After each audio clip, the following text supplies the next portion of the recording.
Hello mga kayumis! Namiss niyo po ba ako? Dahil namiss ko po kayo.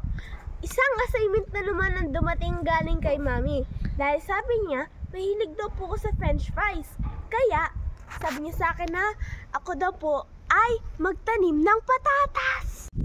Alam niyo po ba kung anong itinatanim sa patatas? Eh di, yung mismong patatas. Ay! Corny!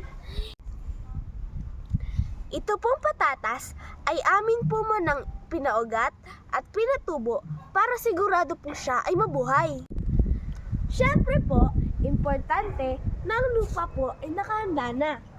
Ito pong lupa namin ay inilagay po namin sa sako para kung siya po ay kung umulan ay ating matatanggal or mabubuhat. Importante po na itong lupa natin ay buhaghag. Lalagyan po natin ito ng hukay. Dapat po malalim siya. At ilalagay po natin dito ang patatas. Siyempre, dapat nating tabunan. At yan na po, tada!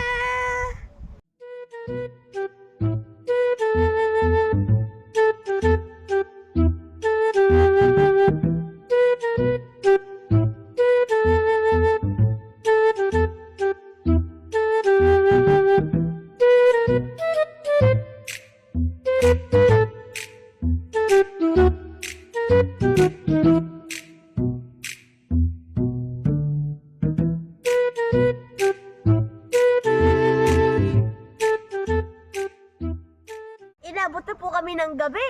Meron po kaming 38 na sako. Yan. Lagi po namin kayong i-update. Abangan! Bye-bye!